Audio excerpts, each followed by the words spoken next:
pretty high through the middle and end of the week.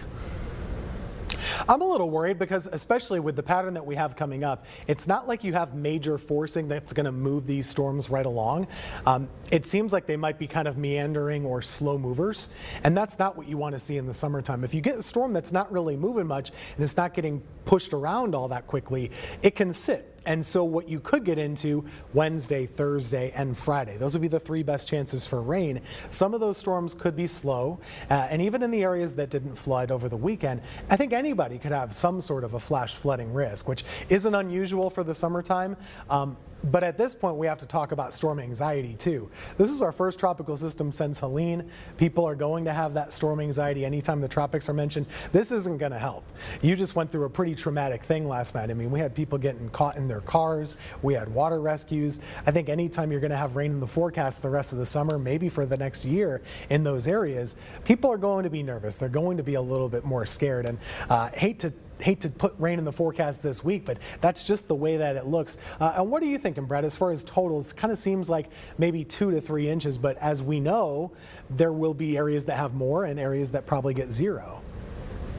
Yeah, that's my biggest concern is like we don't know where these specific areas are going to get hit. And because the pattern, like you said, is kind of stagnant, it just takes a 2 or 3 day period where the same area might get hit multiple times and we might have issues. So that is a concern this week. And I'm glad you brought up the storm anxiety. We actually specifically made a graphic showing no impacts for the mountains and foothills just to make sure people understood, hey, this was not going to impact them. But I wanted to go back to the rainfall flood event thing because this might be the most confusing term, might be more confusing than chance of rain. When you hear the 100, 200, 300 year flood, people think, okay, this should only happen every 300 years.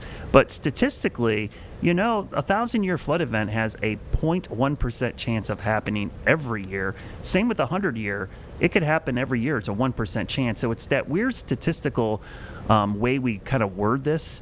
It's 1 over 100 is basically the stat. So there's a 1 in 100 chance of that flood happening in any given year. And I think people think, wow, how could this happen so frequently when it's supposed to only happen every couple hundred years? So sometimes I hate that term, but I also think it helps people understand it. But that's for people that see that term, just so you understand what's going on. So Tim, I think we're going to have to keep an eye on these rain chances this week.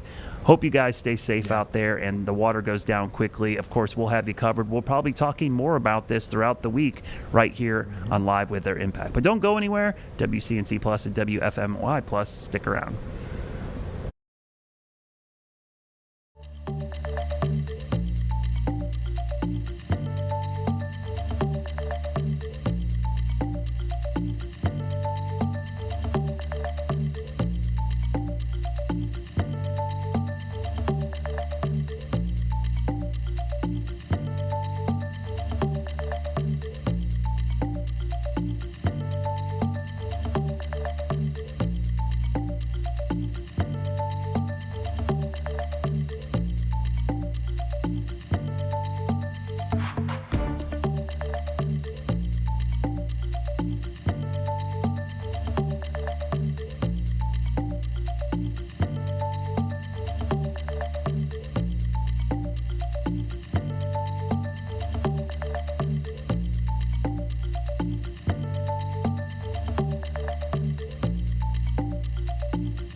Recent history and to report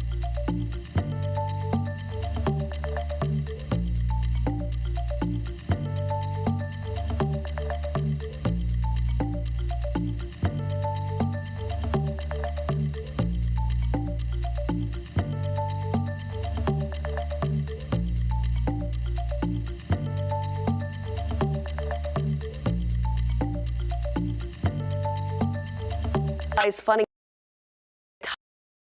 Along with lightning, our entire viewing area encompassed under a low excessive rainfall impact, something that will likely only continue to grow later on the week as we continue to get rounds of rain and thunderstorms.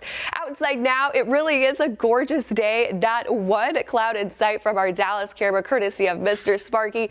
But when it's not raining, it is just hot. A temperature of 88. We've got a dew point of 70, making it feel like 93 out there. Highs today will likely be 10 degrees warmer than what they were for yesterday afternoon. Upper 90s is what we'll do. 7-day forecast. Again, we are weather alert as we are expecting dangerous heat levels for tomorrow. As we approach your Wednesday and Thursday, those are going to be the days where we're really going to have to watch for some soakers, some slow moving thunderstorms that could create some flooding concerns, along with some gusty winds. We'll carry those rain chances all the way through the end of the work week, eventually cooling down into the upper 80s before warming back up into the lower 90s for the weekend. WCNC Charlotte is making a difference with your help. When you share your news tips, we go to work. I sent you that email. 15 minutes later, you're responding to me. When a Charlotte woman battling cancer lost her health coverage, we demanded answers. Within hours of WCNC Charlotte asking questions, the agency responsible quickly corrected its mistake. Let us get to work for you. Reach out to news tips at WCNC.com. WCNC Charlotte, news that impacts you. Question everything and verify with WCNC Charlotte. Taking questions, seeking experts for the answers, and sharing the knowledge to distinguish fact from fiction. WCNC Charlotte is guiding the way. We'll start to get a better idea of who might be leading our city in the future. Candidates wanting to run in Charlotte's election this fall can file to run starting at 8 this morning. WCNC Charlotte's Richard Devane live for us this morning. And Richard, this will also be the time we find out if Mayor Vi Lyles is expected to run once again. Yeah, absolutely correct, Ben. Good morning to you. Good morning, Kaylin. Good Monday morning, all. A lot of things could be answered sometime today or for the next few days or week, or I should say, as folks who have the opportunity to file to lead our city. Now, as we take a look at video, we can tell you that this is an important day because today is the first day where residents seeking office can file for the 2025 municipal elections here in Mecklenburg County and across the state for that matter. As of 8 o'clock this morning, the Mecklenburg County Board of Elections will open the filing window, which runs through noon on Friday the 18th. So who can run? Any resident age 21 or older who is a registered voter and lives in a district or municipality can file, although partisan candidates must have registered with their party by April 18th of this year, unless they choose to run by petition. On the city side, all 11 Charlotte City Council seats and the mayor's seat, as you mentioned, Ben, are now open for contenders, the first step in the process of voters choosing who will lead us. These are the ones who set our tax rates. These are the ones who decide whether or not we get streets or buildings here or there. These are extremely important elections, not just the president, where everybody says, I always vote. Yeah, folks say they always vote. We will, of course, be paying close attention to some of those key filings today, and we'll bring you updates on everyone who files and for what office they file for. We're right here at the Mecklenburg County Board of Elections in Uptown, near Uptown. This is Richard Devane. We'll send it back to you. I know there's always so much obsession with national politics, but these are the folks who decide a lot of the day-to-day issues that affect our lives the most. All right, Richard, thank you for that. Well, July is Fibroids Awareness Month, and local hospitals are seeking solutions for women living with them. One local woman shares her story on how one alternative treatment provided by Atrium Health has helped her recovery. WCNC Charlotte's Bria Smith has more on her story. This is not the norm. I should not normally feel like this. I should not feel this drained. I didn't feel like myself. It's how Shanika Jefferson describes her symptoms before being diagnosed with fibroids in 2023, including things like frequent menstrual cycles, heavy bleeding, and severe cramping. I was energy drained during that time. I didn't know when it was gonna come on. I didn't know when it was gonna go off. I could not pinpoint it. It was heavier, painful. Jefferson's story being an example of the importance of months like July would bring more attention to fibroids awareness. But just that initial thing of listening to your body, because when we get our annuals, we always think that's our preventive care. But then when you think about a fibroid, like you don't know you have it until it's consumed your body. Studies show 80% of Black women will experience uterine fibroids in their lifetime. Jefferson says stories like hers and more awareness can promote proactivity and early detection. I asked about all of my options because surgery was not an option for me. 3 months down, I could not do. I'm a single mother.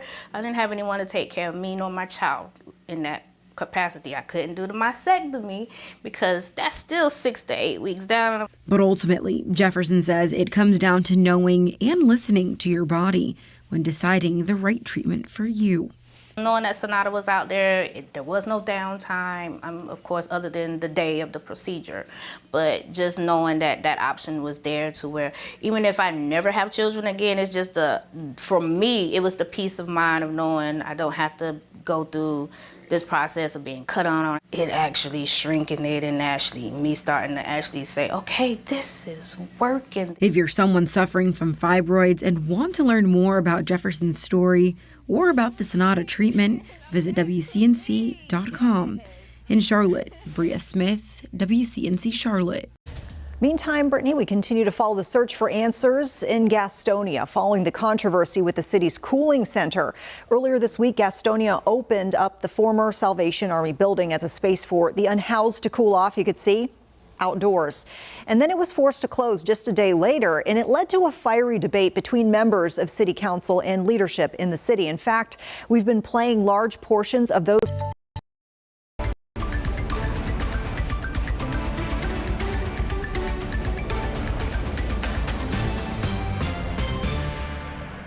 Hey everyone, thanks for joining us here for Live Impact News Evening Edition. I'm Vanessa Rufus. Wanted to start things off here with some breaking news that we've been following up from our high country throughout the afternoon. We just got an update from the Avery County Sheriff's Office regarding the search for a person they say is considered armed and dangerous. The good news is the Sheriff's Office just several moments ago posting on social media that the person they were looking for is in custody. But this stems from a situation from just a couple of hours ago where we saw Avery County Sheriff's Office had put out an alert in a picture of a person, a man, who they say was believed to be in the Powder Mill Creek area, and they were asking residents to call 911 if they saw him. They say don't approach him, and they said that he was considered armed and dangerous. But once again, that armed and dangerous suspect search underway in Avery County this afternoon has officially wrapped up, according to the Sheriff's Office. And as always here on Live Impact News, we'll bring you any more details just as soon as we get them into our newsroom. For example, if we learn more about who this person is, what they're accused of doing, if anything, we will definitely let you know. Meantime, we've been keeping an eye on a live feed here in the Live Impact News studio coming to us from D.C. We mentioned on the evening news today on WCNC Charlotte that Israeli Prime Minister Benjamin Netanyahu is meeting with President Trump this evening. They are expected to discuss recent military strikes against Iran. They're supposed to talk about a proposal potentially for a ceasefire in Gaza.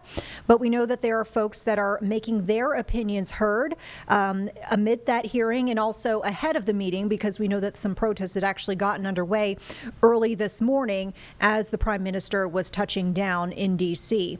So we've got, looks like a speaker. Jeb, I don't know if we've got audio coming from this feed. Looks like we are getting audio. Let's see if we can listen in here for just a bit, and we'll break in with any new developments.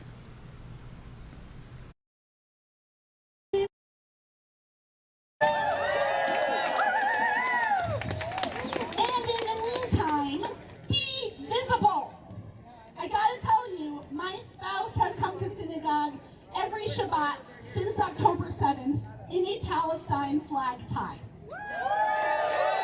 I gotta tell you, don't you pray for the last year and a half. Zionist institutions want to claim that anti-Zionist Jews don't exist or that we're marginal. We are not marginal. We are here. Jews will never be safe unless and until Palestinians are safe. Jews will never be whole.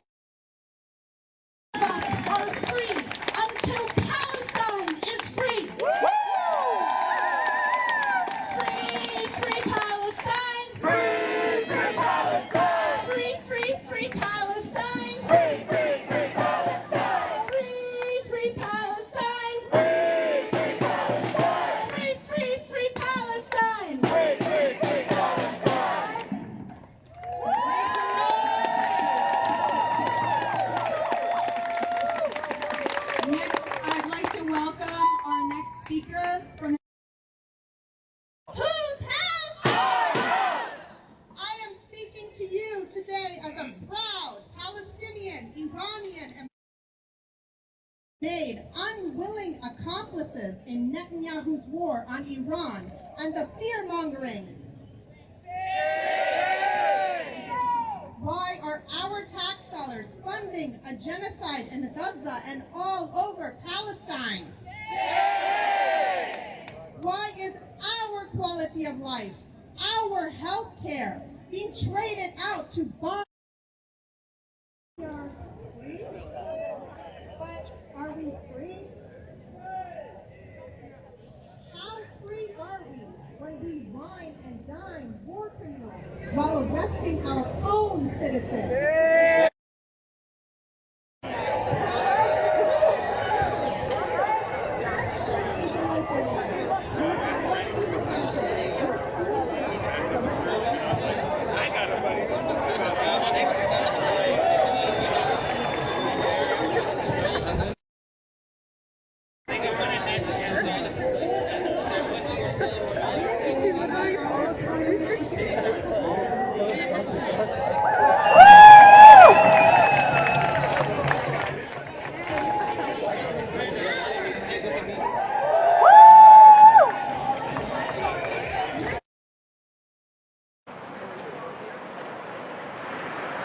Impacted at all by the flooding, or are you just coming down here to help? I'm just coming to help. Gotcha. Okay. We're gonna head over to the other side. Appreciate it. Okay, of course.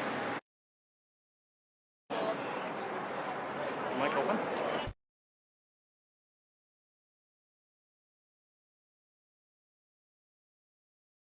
Update that we've been following on the tariff front. Before we get to LA, we wanted to let you know that just a few moments ago, it looks like the White House has released text of an executive order that the president signed today, delaying Wednesday's tariff deadline to August 1st. So I just wanted to mention that for you. And we had talked in the afternoon edition of Live Impact News about the fact that tariff news was causing the markets to dip into the red zone today. Looks like we are once again seeing those tariff deadlines pushed to August 1st. All right, with that, we want to turn to LA. We are getting an update on those protests and the federal agent presence that we were reporting on as well in the afternoon edition of Live Impact News. LA Mayor Karen Bass making some remarks after having visited the site there in MacArthur Park. And we'll listen in now to this recent briefing. Good afternoon. Today, I was on my way to the press conference with the governor talking about the 6-month anniversary of the fires of the natural disaster, the worst in California's recent history, and to report on the progress. While I was on the way, though, I got alerted that there was a ICE operation, military intervention, who knows, at MacArthur Park. I turned around. We went to the park. I could see a helicopter in the air. I think it was a Black Hawk helicopter. And I saw military tanks. It was the Custom and Border Patrol, and it might have been military on the periphery. To me, this is another example of the administration ratcheting up chaos by deploying what looked like a military operation in an American city. So I went to MacArthur Park because it is very important that the truth be told about what happened there. Now, you can spin it any way you like, but in my opinion, it's a political agenda of provoking fear and terror. Frankly, it is outrageous and un-American that we have federal armed vehicles in our parks when nothing is going on in the parks. It's outrageous and un-American that the federal government seized our state's National Guard. It's outrageous and un-American that we have U.S. Marines who are trained to kill foreign soldiers overseas deployed in our American city. So here's the truth. There's no plan other than fear, chaos, and politics. Home Depot one day, a car wash the next, armed vehicles and what looked like mounted military units in a park the next day. What happened to the criminals, the drug dealers, the violent individuals who were in the park today were children. It was their summer camp, their summer day camp. Those kids now have no activities this afternoon. They have to stay inside. They were ushered inside so that they didn't get exposed to the troops that were walking in formation across their playground area. We did not want the children to be aware that it was ICE. Although I do have to tell you that I went and I spoke to an 8-year-old. I never let on what was going on upstairs, but did this 8-year-old tell me that he was afraid of ICE? Did the 8-year-old tell me that he was afraid of ICE taking his parents and he didn't think it was good to take people away? So understand that that 8-year-old knows enough of what's going on that he's already traumatized in anticipation. And I don't know if he had a sixth sense or not to know that they were upstairs. But I think it's pretty dramatic that a child said to me that he was fearful of ICE. So what I saw in the park today looked like a city under siege, under armed occupation. And I have to tell you, spending many years traveling into conflict areas, you know, it's the way a city looks before a coup. The administration is continuing what I have framed as an all-out assault, a military assault on our city, Custom and Border Patrol randomly driving through the streets, snatching people. That is when they're identified. It's Custom and Border Patrol, but we know sometimes they're not identified, so we don't know who they are. Well, I just think it's important that we continue to tell the truth to the American people. There was no protest. There was no disorder that required that. MacArthur Park, we've been working on, the mayor's office and the councilwoman here, Councilwoman Hernandez, have been working on to improve conditions in that park for the last couple of years. And I just want to say, do we have the ability to show this? Because I did want, the world needs to see the troop formation on horses walking through the park in search of what? In search of what? They are walking through the area where the children play. The children had to be ushered off. What you see is them in a skirmish line with the horses walking through. I do not believe that anyone was detained. Maybe they were. But then again, I don't think the goal is to detain. I think the goal is to spread fear. I think that's what it is. It's to terrorize Angelenos. It's to say to immigrants that are in our city of immigrants that they need to stay home. They shouldn't go to work. They shouldn't go to school because we're coming after you. Let me just acknowledge the organizations behind me. SALAF, the Salvadorian American Leadership and Educational Fund, CHIRLA, Carescen, Clinica Romero, SEIU USWW, SEIU 721, St. John's Clinic. By the way, the St. John's Clinic was attempting to provide medical care to people in the park. They had to shut down because of the troops. Proyecto Pastoral, representatives and staff, local, state, and federal levels, UTLA, and the Central City Neighborhood Partners. With that, let me introduce the President of the City Council, Marquise Harris Dawson. Thank you so much, everybody, for being here, and thank you to Mayor Bass. The council is very proud that the city at this moment is led by Mayor Bass. It's one of the toughest moments we faced as a city. In a city council of 15 members, it's rare that we all sign on and take the same position forcefully on an issue. And last week, Tuesday, we stood together, all 15 of us, condemning the raids, asking ICE to get out of our city, and indicating that we're going to remain resolute on our status as a sanctuary city. This morning was horrifying for so many of us. I happened to be on the phone with the chief about another matter, and he starts to describe to me what he can see on video happening in MacArthur Park, which by all the videos that we see and all of it and all the inside information that we've gotten, it's not clear that anybody was picked up. It's not clear that there was even a illegitimate immigration enforcement. Tens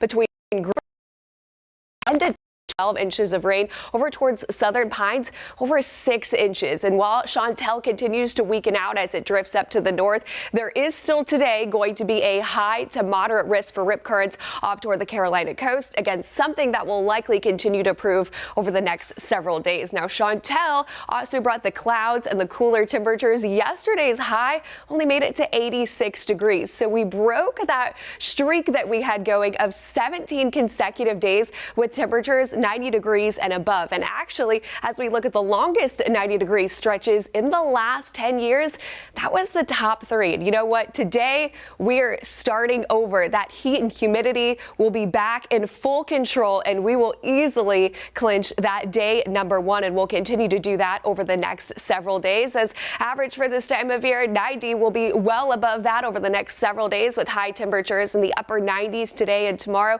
Start to go down into the upper 80s, close to 90 degrees as those rain chances increase. But because there's so much moisture out in the air and that humidity, it's going to feel a lot hotter than the actual temperature, peaking tomorrow with those heat index values close to 103. And that is the dangerous heat that we've been mentioning. And it's also very close to heat advisory criteria, something that we'll be continuing to watch. Again, not going to be nearly as hot as we end out the work week. Rain chances will be peaking Wednesday through Thursday as our next stalled front comes along, but we'll see rain chances continue through the end of the work week. Now, tomorrow and Wednesday are also going to bring the chance for a couple of isolated thunderstorms that could contain some strong to damaging wind gusts. It's a low end threat, but something that we'll be watching for, and you can combine that with some heavy and intense rainfall rates. That's when we could also see down trees and down power lines. So let's time this all out for you. For today, only about a 20% chance that you see a shower or thunderstorm in the forecast. Most locations will stay dry,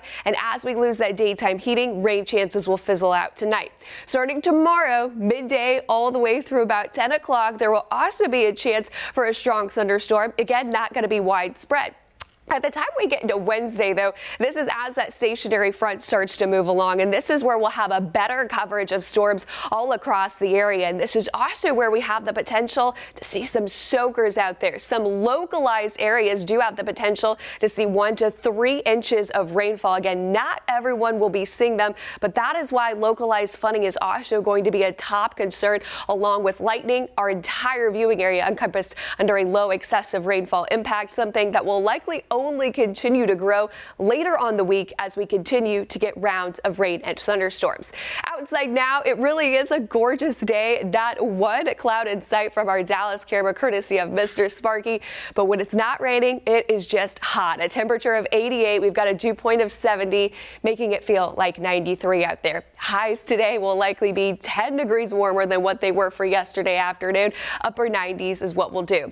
7-day forecast. Again, we are weather alert as we are expecting dangerous heat levels for tomorrow. As we approach your Wednesday and Thursday, those are going to be the days where we're really going to have to watch for some soakers, some slow moving thunderstorms that could create some flooding concerns, along with some gusty winds. We'll carry those rain chances all the way through the end of the work week, eventually cooling down into the upper 80s before warming back up into the lower 90s for the weekend. WCNC Charlotte is making a difference with your help. When you share your news tips, we go to work. I sent you that email. 15 minutes later, you're responding to me. When a Charlotte woman battling cancer lost her health coverage, we demanded answers. Within hours of WCNC Charlotte asking questions, the agency responsible quickly corrected its mistake. Let us get to work for you. Reach out to news tips at WCNC.com. WCNC Charlotte, news that impacts you. Question everything and verify with WCNC Charlotte. Taking questions, seeking experts for the answers, and sharing the knowledge to distinguish fact from fiction. WCNC Charlotte is guiding the way. Today, we'll start to get a better idea of who might be leading our city in the future. Candidates wanting to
worse. To stay weather aware for excessive heat tomorrow. Definitely going to be one of those days. Now here's our view in Anson County from Lylesville. They were getting a deluge yesterday at this time with heavy rain moving through the area. Finally, that has come to an end, but there's still some pop-up showers out there tonight. We're watching a cold front that's kind of a stalled front. It's not going to cool us off, but it is going to bring the chance for scattered showers and storms. Yesterday, we saw that heavy rain, still area flood advisories and flood warnings in effect because the water's still running off into these creeks and streams. Look at the swath of heavy rain. It really was the worst of it here in central North Carolina, where the remnants of Chantal, which was a depression at the time, began to weaken. We saw a lot of flooding in the Sandhills, Southern Pines, Pinehurst area, but it really was between Greensboro and Raleigh, that narrow chute. We were talking about this. It was heading right for Burlington. And sure enough, there's those heavy pockets. Some of these areas saw up to a foot of rain, and most of that fell in about a 6-hour time period. There's just nowhere for that water to go. It doesn't matter where you are, urban, rural, it's going to run off, and we're going to see flash flooding. Some of those rivers are actually going to surpass some of the Fran levels from Hurricane Fran, which was a long duration event. This was a short one. We're going to talk more about that flooding tonight with Tim Buckley up at WFMY, our sister station in Greensboro, coming up at 6:30 on WCNC Plus. So make sure you tune in to that if you have it on your smart TV, Roku, Amazon, or Apple TV. Now the heat's returning. 90-degree heat came back today. We're 21 days now, 90 plus, 18 at this point last year. So we're ahead of last year's pace. And the heat and humidity will be the story the next couple of days. Now, the heat and humidity is one thing. That's going to lead to big chances of rain as well.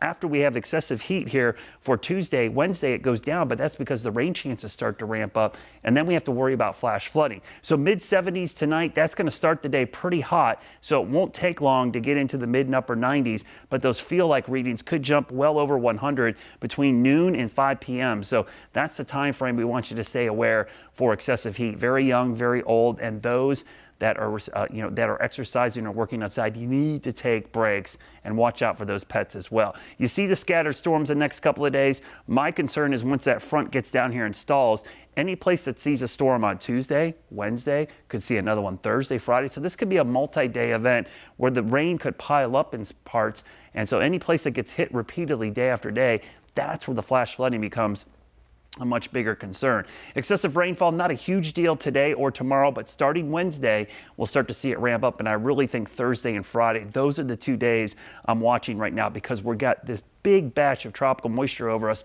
on Thursday. That will mean easy to saturate the atmosphere and squeeze out every single drop with any storms that do develop on Thursday and Friday. And this could be after a couple days of scattered storms already. And look, at some of that moisture stays over us into the weekend. So your 7-day rainfall forecast, you're seeing a lot of 3 to 5 inch amounts, but localized areas could see more than that. The rainfall amounts, they'll be heavy, especially at Thursday, Friday as the rain chances ramp up. Those are the 2 days we're watching right now for the highest chance of rain. So don't be surprised if we're going to stay alert Thursday and Friday for flash flooding. Your 10-day forecast shows temperatures staying in the low 90s and the rain chances sticking around well into next week.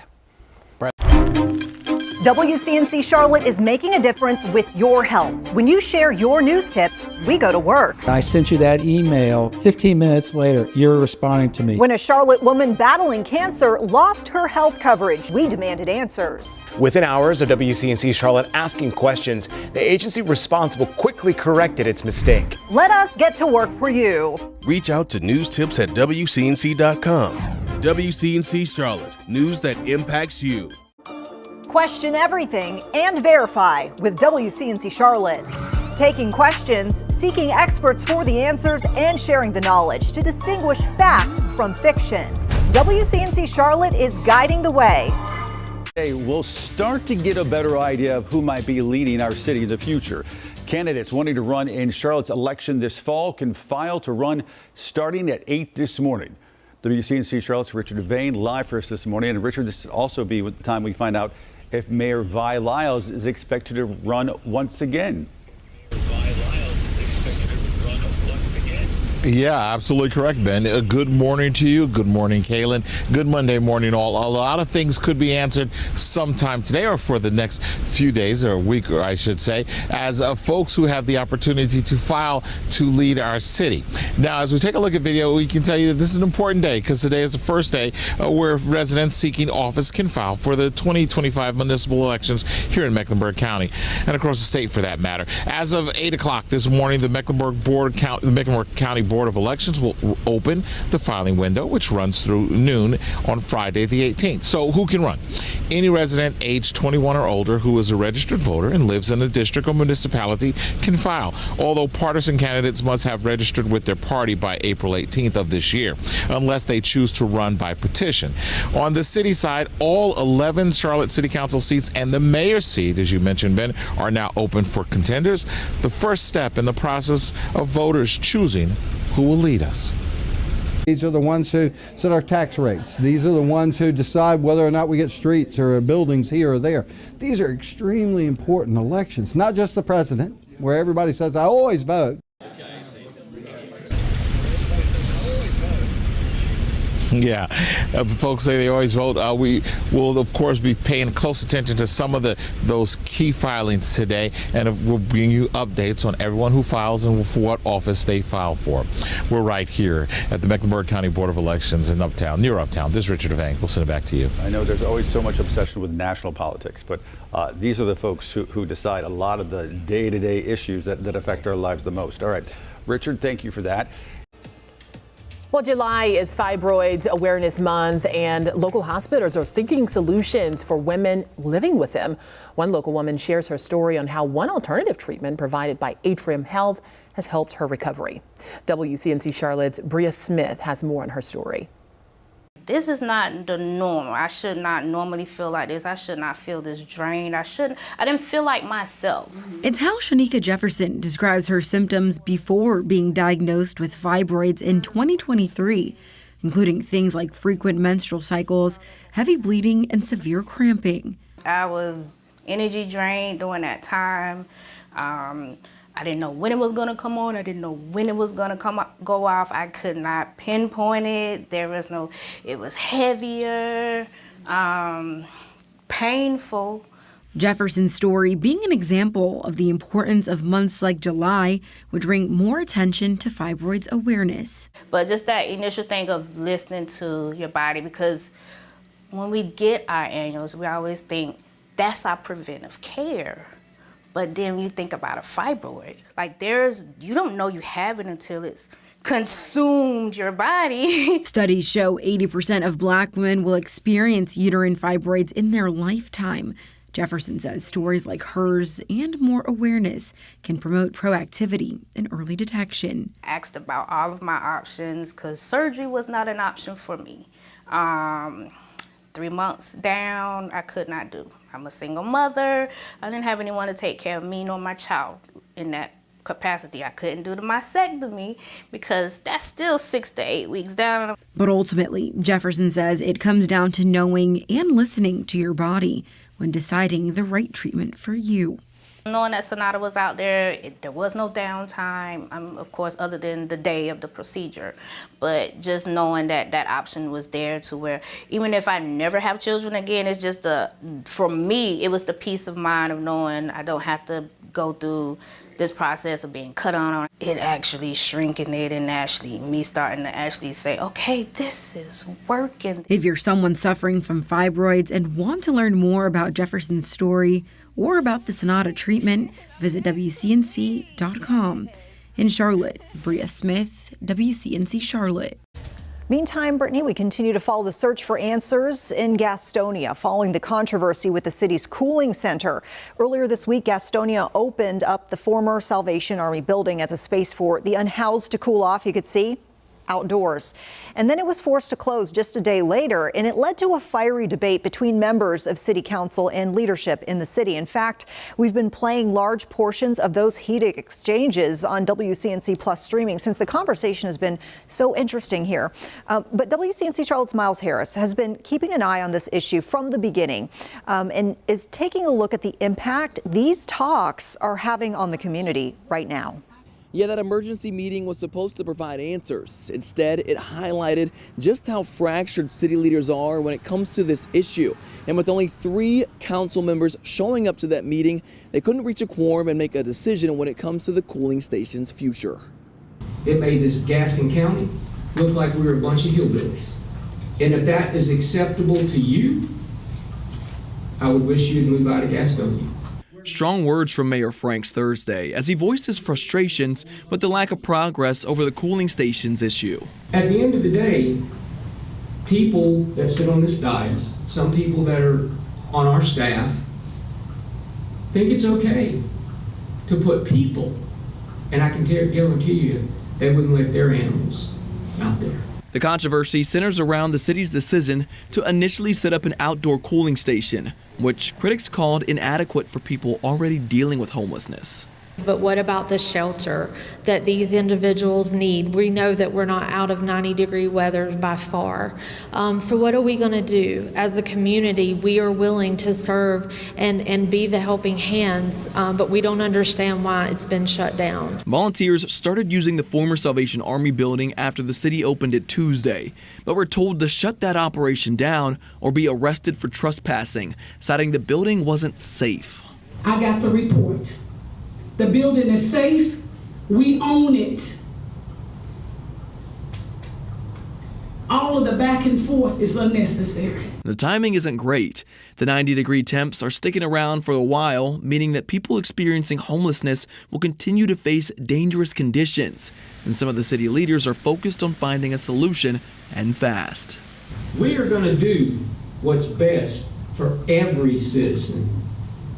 And some of my compadres on the right side of the aisle are going to get mad because a little bit of money has to be spent. That's okay, because you got to do what's right. And we are, as a body, going to do what's right. And the building behind me here that was serving as that indoor cooling station, it remains closed. And the mayor says that he will have meetings and have as many meetings as he can until this issue is resolved. In Gastonia, I'm Miles Harris, WCNC Charlotte. Tonight, new developments to share in a Rowan County murder case that has been unsolved for nearly 3 years. Governor Josh Stein just issued a $25,000 reward for information in the death of Michael Michke, a man whose death was initially thought to be caused by an accidental fire. The case has now been linked to another unsolved murder just miles away. WCNC Charlotte's Kaylin Hagwood spoke with the Michke family about this developing story. Well, as you can imagine, this case has been a bit of an emotional roller coaster for the Michke family. They first thought that Michael died in a fire, only to find out days later he was shot multiple times before that fire even happened. And the shooter, we're told, is still on the run. August 21st, 2022, Rosa Michke raced home. I was at work when I received a phone call that from the neighbor saying that the trailer was on fire. But it was too late. Her husband, Michael, was dead. What she didn't know was that her pain was just beginning. It was earth-shattering. The Michkes describe him as the heart of their family, a devoted husband, father to 3 children, and grandfather to 8. He was fun. He was joy.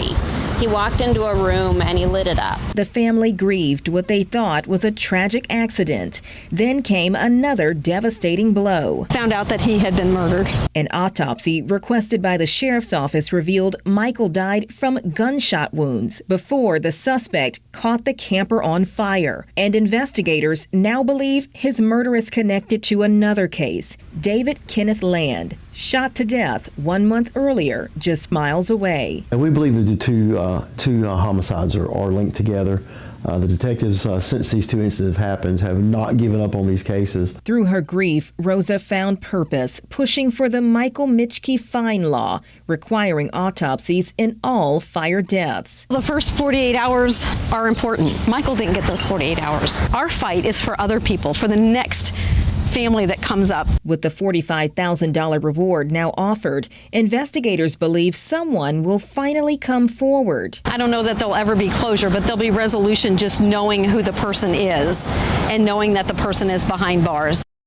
The bill has passed the House and is now being reviewed by the Senate. If you have any information that can help in this case, you're asked to contact the Rowan County Sheriff's Office. Reporting here in Salisbury, Kaylin Hagwood, WCNC Charlotte. A Charlotte police officer is recovering tonight after being shot while off duty, responding to a disturbance at an Uptown apartment complex. WCNC Charlotte's Anna King has the latest in the investigation. Tonight, CMPD is still working to figure out what led up to this early morning shooting. We're being told it started as a call for help and ended with an officer being injured. Just after 6 a.m. Sunday, police say an off-duty CMPD officer responded to a disturbance just outside of the Asher Apartments in Uptown. Shortly after 6 a.m., we received phone calls and notifications that we had an officer needing assistance. And that's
caregivers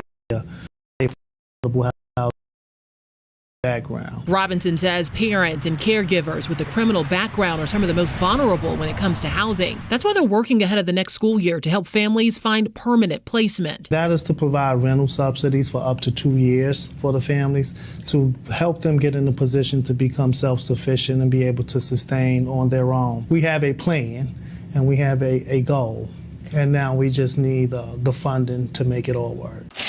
The plan comes with $1 million price tag, a heavy lift for a nonprofit, but one, Robinson says, is a small price to pay to break generational cycles. He says sometimes to help a child, you have to help their parents first. No fault of the children of what the parents are going through, what their past may be.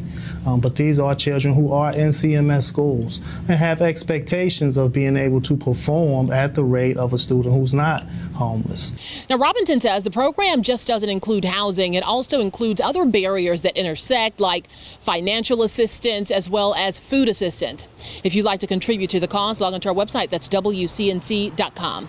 Reporting for WCNC Charlotte. Learning a lot of the victims were not from there. They were from all over the place, including California. 3 members of a family there in the San Francisco area. Neighbors say 52-year-old Mark Walker, 50-year-old Sarah, and their 14-year-old son Johnny missing as of this morning. Johnny's high school scheduling a prayer vigil for tomorrow. And an 11-year-old from San Diego is speaking out after surviving those catastrophic floods in central Texas. We're going to play a chunk of an interview here with Kalen Kubena because he's remarkably well-spoken and composed for an 11-year-old. And he explains that he's grateful to be home safe with his family, but that he is worried about others. Take a listen. Some counselor from the other rooms which got flooded came into our cabin and said there was a flash flood. Now, we didn't actually know those one because billions in tariffs. One of the things that is so exciting is the number of companies and car companies where they're building plants. AI is the big thing. We have over $15 trillion announced already, and it's been, really, I would say it's been during the last 3 months, but we're here for a short period of time, and some administrations never had anywhere near that number for a whole term, probably for a whole 2 terms, but we're up to over $15 trillion coming into our country. Hey folks, thanks so much for your patience with our live Impact News stream this evening. I know it's kind of been back and forth between different programs. We wanted to just thank you for sticking with us. Quickly just mention what we've been listening into for the last several moments. As you could see, President Trump is speaking. He is hosting Israeli Prime Minister Benjamin Netanyahu this evening to discuss a possible proposal for a ceasefire in Gaza, as well as the recent military strikes in Iran. You can see there the president flanked by some of the cabinet members, and they've been giving some remarks over the last several minutes. So we'll listen back in now. You're watching Live Impact News. Thanks again for sticking with us.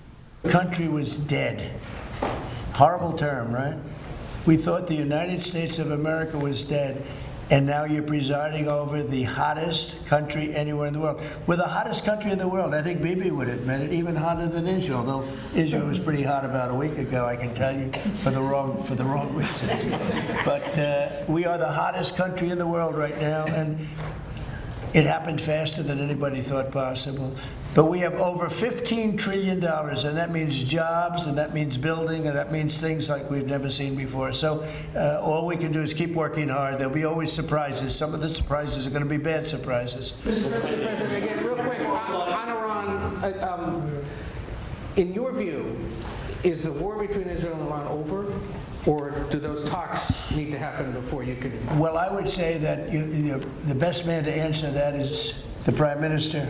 But I will tell you that in my view, I hope it's over. Yeah, I think Iran wants to meet. I think they want to make peace, and I'm all for it. Now, if that's not the case, we are ready, willing, and able. But I don't think we're going to have to be. But I think Bibi would answer that question very well. I think the partnership between Israel and the United States, the partnership between President Trump and me, produced a historic victory. It's an incredible victory, actually. It brought the greatest capabilities of the United States that are matched with the great capabilities of Israel and the army of Israel, pilots of Israel, soldiers of Israel, and the Mossad. And the combination of these two extraordinary capacities produced a decisive result. It set back the two tumors that were threatening the life of Israel, the nuclear tumor and the ballistic missile tumor, because they were planning to build 20,000 of these things and launch it on a country the size of New Jersey. And no country could withstand that. So what do you do when you have two things that are going to kill you? You have to remove them. With our combined effort, we did. But when you remove a tumor, doesn't mean that it can't come back. You have to constantly monitor the situation to make sure that there's no attempt to bring it back.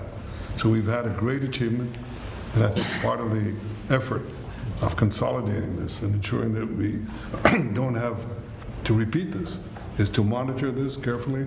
Of course, the President and I are talking about it, our teams are talking about it, but there's no question this is a historic victory, and I think, as was said here today, this has already changed the face of the Middle East. But it's not over anymore. But I think that there is an opportunity here to create a historic expansion of the Abraham Accords, which were themselves an act of history, that deserve a Nobel Prize for the President. But I think the opportunities are much bigger, and I hope, I'd like to believe, that Iran would not test our fortitude, because it would be a mistake. And it's better to go a different way. Do you believe the regime change is still necessary there? But I think it's up to the people of Iran. Mr. Prime Minister, speaking on Syria, the Trump administration was fully supportive of the changes in Syria, backing the new regime there. Obviously, your government more cautious from a security standpoint. Are you comfortable with the pace of change, with the security situation vis-a-vis Syria right now? I think there's an opportunity to explore. I think that everyone understands that the situation has changed. Before that, Iran was essentially running Syria, okay, directly through Hezbollah. Hezbollah has been brought to its knees. Iran is out of the picture. So I think this presents opportunities for stability, for security, and eventually for peace. And I think that's been opened up also by the fact that the president has opened up a channel. So they have something, there's a lot to lose by going back to conflict, and there's a lot to gain by moving towards peace. And I think that opportunity has been opened by the president and by the changed security situation which we brought about with the collapse of the Assad regime. Are there direct talks with the Al-Shabaab government? Now, let's suppose there were. Would I answer yes? No, right? That's my duty to ask. Right? It's your duty to ask, and my duty to ask you back. So, you know, at the request of a lot of countries in the surrounding area of the Middle East, including Bibi, we took the sanctions off Syria, and I met the new leader. I was very impressed by him. Somebody said, well, he comes from a very tough background. I said, well, you know, I'm not that surprised. It's a tough part of the world. But I was very impressed by him. But we took the sanctions off because we want to give them a chance. They would never have had a chance without the sanctions. And one of the things we have with Iran is, you know, we have they are very biting sanctions. And I would love to be able to, at the right time, take those sanctions off, give them a chance at rebuilding, because I'd like to see Iran build itself back up in a peaceful manner and not going around saying death to America, death to the USA, death to Israel, as they were doing. You know, they were the bully of the Middle East, and now they're not the bully anymore. But they were saying terrible things, and would like to see them. They have such potential. You know, they have the oil power, and they have great people, smart people, energetic people, amazing. And I know so many Iranians from New York. I have a lot of friends, and they're great people. So it's a shame when you see a thing like this happen. But I think that taking the sanctions off of Syria is going to give Syria a great shot at making it. Mr. President, I've got to follow up on a congressional question. Are there any executive orders that you'd like to see Congress focus on when they come back in session? Do you have any that you prioritize to go first? Well, we've done a lot of them in the last, as you know, and I always say the great, big, beautiful bill. I add the word great. But it was the largest bill of its kind ever passed. We were talking about it before. It was beauty. But, you know, a lot of the things that we did, executive orders, have been codified in the legislation that we just had passed. And we're going to be sending in a lot more over the next period of about 2 months separately. But a lot of it was part of that beautiful big bill. Mr. President, on tariffs, what happened to 90 trade deals in 90 days? We've spoken to everybody. We know it's all done. Well, it's day 80. I told you, we'll make some deals, but for the most part, we're going to send a letter. We're going to say, welcome to the United States. If you'd like to participate in the greatest, most successful country ever. I mean, we're doing better than ever. And you're going to see these numbers soon. We've never had numbers like this. We've never had investment like this. We have more than 90. We're going to have much more than 90, but most of those are going to be sent a letter. This is exactly what I said. Now, we've made a deal with United Kingdom. We've made a deal with China. We're close to making a deal with India. Others we met with, and we don't think we're going to be able to make a deal, so we just send them a letter. If you want to play ball, this is what you have to pay. So as far as I'm concerned, we're done. We're sending out letters to various countries telling them how much tariffs they have to pay. Some will maybe adjust a little bit depending if they have a cause. We're not going to be unfair about it.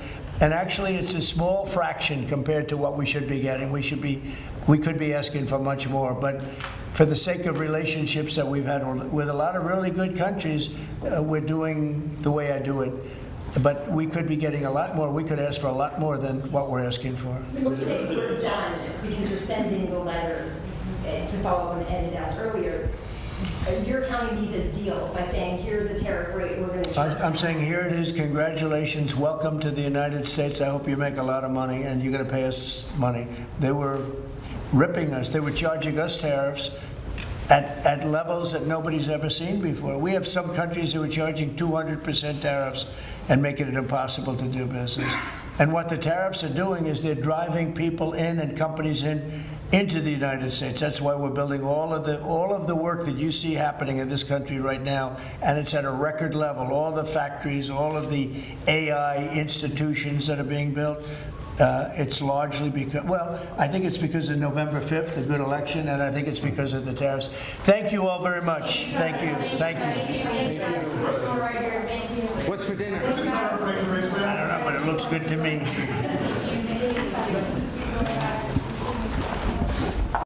All right, there you saw some remarks from President Donald Trump alongside Israeli Prime Minister Benjamin Netanyahu as the two are meeting to discuss, as we mentioned, potential ceasefire in Gaza. You were looking at the 3 box just a few moments ago. You can see a couple feeds that we have out of LA. We've been talking about some of the protest presence we've been seeing, particularly after a scene of federal agents essentially descending upon MacArthur Park earlier today. We've got even more demonstrations happening this evening, and it looks like we've got some speakers right now. Looks like Union del Barrio is speaking, a neighborhood group. Let's listen in right now.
Listen up. Thank y'all for being here. Before we start, I want to get some ground rules real quick. So as you know, today we're here for a press conference and rally. That's all it's going to be, all right? A press conference and rally.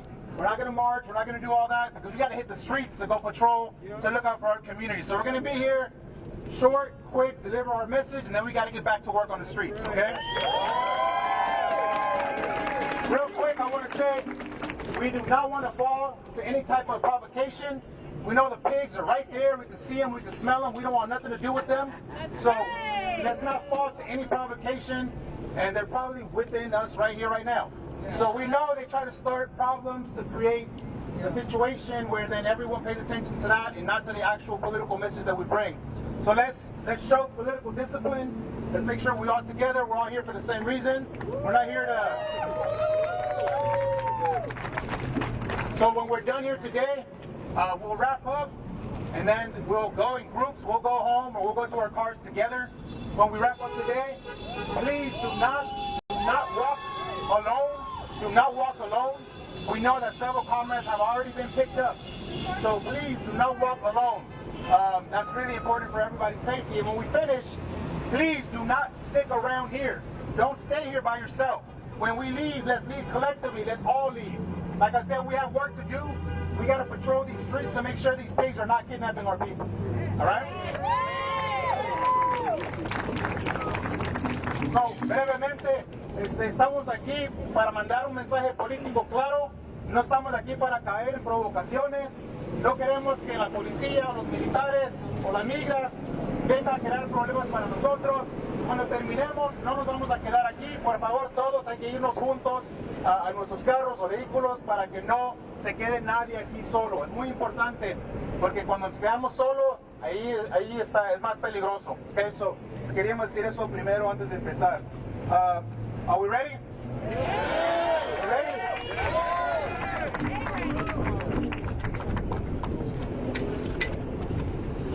Speak here.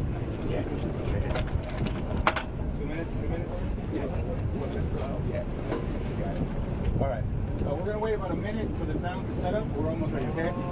The people united will never be divided. The people united will never be divided. The people united will never be divided. El pueblo unido jamás será vencido. El pueblo unido jamás será vencido. El pueblo unido jamás será vencido. Esta es mi tierra, esta es mi lucha, esta es mi tierra, esta es mi lucha, esta es mi tierra, esta es mi lucha, esta es mi tierra, esta es mi lucha, esta es mi tierra, esta es mi lucha.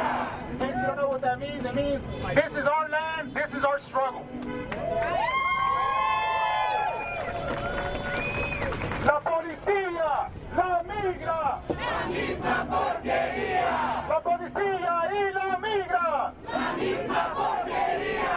Policía, la migra, la misma porquería. Policía, la migra, la misma porquería. La policía, la migra, la misma porquería. La policía, la migra, la misma porquería. Te queremos justicia. ¿Cuándo la queremos? Ahora. Te queremos justicia. ¿Cuándo la queremos? Ahora. Te queremos justicia. ¿Cuándo la queremos? Ahora. What do we want? Justice. When do we want it? Now. What do we want? Justice. When do we want it? Now. What do we want? Justice. When do we want it? Now. What do we want? Justice. When do we want it? Now. No justice, no peace. No justice, no peace. No justice, no peace. No justice, no peace. No justice, no peace. No justice, no peace. No justice, no peace. No justice, no peace. We say that because today marks 30 days since the military assault on Los Angeles. But did LA give up? No. Did LA surrender? No. They thought they were going to scare us, right? They brought in the military, the National Guard. Did LA back down? No. Hell no, LA don't back down. And so,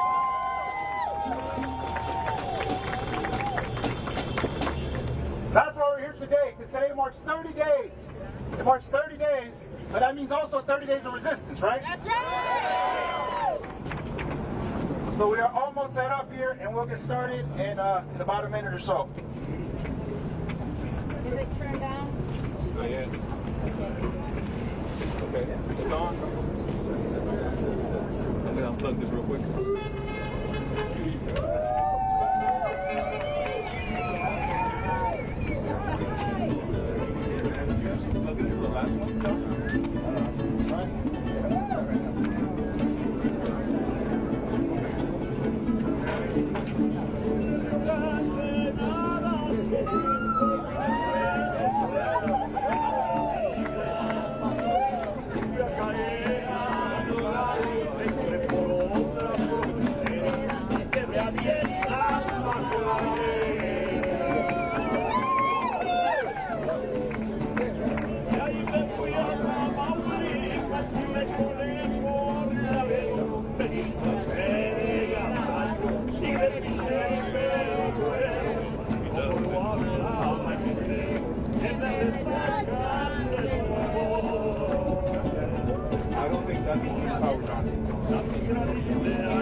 Okay, so you just heard there, this group is about to make formal remarks on this rally here protesting ICE operations in just a few moments. And while we await those words, we just wanted to kind of provide more context on the day of what brought so many folks out to protest in the LA area this afternoon, and now, as you can see, continuing into the evening. All started when there was a large federal presence, as we mentioned, that descended upon MacArthur Park. This happened today. was an apparent immigration raid. However, when reporters reached out to Homeland Security to try to learn more about whether there were any arrests made or what the nature of the operation was, the agency could not share any information, would not share any information. But we did see local leaders scramble to try to respond to this apparent operation. In fact, the LA mayor, who we're told, Karen Bash, she was on her way to what was supposed to be a 6-month briefing that she was going to be part of regarding the LA wildfires. She actually got word of this federal agent presence and actually went straight to the park directly instead of going straight to that wildfire briefing that they were set to have. She talked about how she heard that there were actually children playing in the park, about 20 kids, she said, and then, to quote her, she said, "The military comes through." And she said, "The second I heard about this, I went to the park to speak to the person in charge to tell them that it needed to end now." Absolutely outrageous.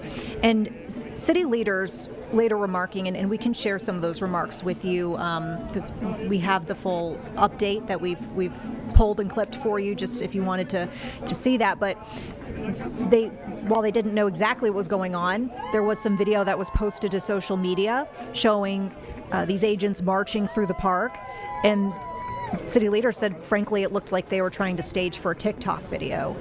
So more on that, hopefully to come, what the nature of the operation was, but really sparking ongoing fears, stoking those fears and concerns from many community members that we've been seeing in recent weeks who've been speaking up with their concerns that they say that they have with these immigration raids. So not just people that are in the community, but city leaders as well. We had, of course, the briefing we mentioned that the mayor took part in, but also council members as well. Looks like we've got the remarks underway by Union del Barrio. Let's listen in right now. Since the military assault on Los Angeles started, and like we said, we also are marking and celebrating, because I'm proud that we've been resisting for 30 straight days too. So we're going to bring up speakers from different organizations that represent different groups of people in our city. Up first, I want to bring up a brother who's always in solidarity with the struggle, representing the Harriet Tubman Center for Social Justice. I'm proud to bring up Comrade John Parker.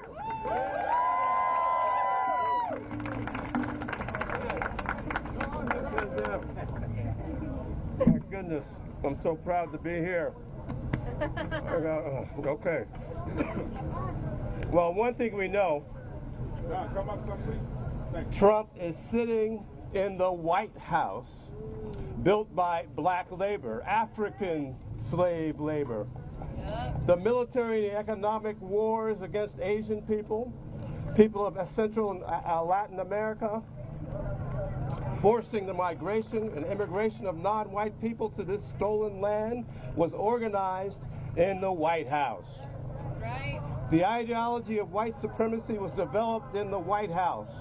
And from this construction, from its construction since 1792, every administration up to this fascist ass who sits in the White House today continues to use genocide that we see so clearly.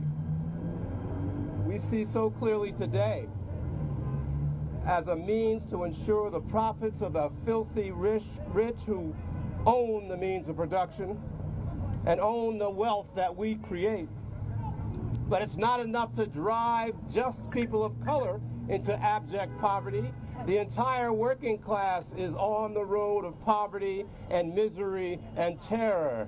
And not only with the theft, the wealth that we created, not only that wealth, but also the continued theft of the little democracy that we have today in this country.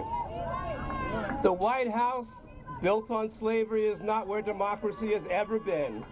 The only way it can come is by us building a more powerful movement than their puppets, a more powerful movement than their military, a movement that can take their wealth that they stole and the means that they possess to create that wealth. When they use that bulldozer of fascism against us, we know that our entire working class has more in common than we don't have. We have much more than that assholes in the White House right now. And we know that we are targeted. And we know that each one of us will be stronger when we stand together. And we will take back. We never had democracy. We're going to get some democracy. We're going to get what we need to survive for our children, for our dignity. We're not going to take this fascist crap no more. And you can see the strength that's building. And it's going to continue to build right up to the White House, and we're going to paint it black.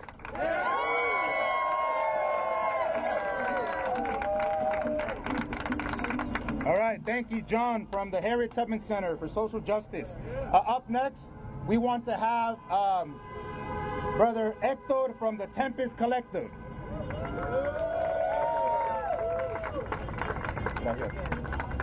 Thank you, everyone, for coming out. Thank you to the press. Thank you to all the supporters of immigrants and all the allies and resistance fighters that are out here with us today.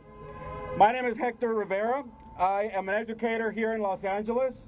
And like our compañeros have said, for 30 days, LA has been an occupied city. For 30 days, we have seen the troops deployed to Los Angeles, terrorize our communities, and humiliate Mexican Americans, immigrants, and anybody who is a friend, an ally, and member of this community. They have also terrorized black communities, Haitian immigrants, and Muslim immigrants as well, many others who are part of the fabric of this community. We will not let this stand, because for 30 days, Los Angeles has also sprung into resistance. For 30 days, the working class of Los Angeles has organized in creative ways, from launching the No Sleep for ICE campaign, because we will not let these federal thugs and goons sleep peacefully while they terrorize our communities in the morning.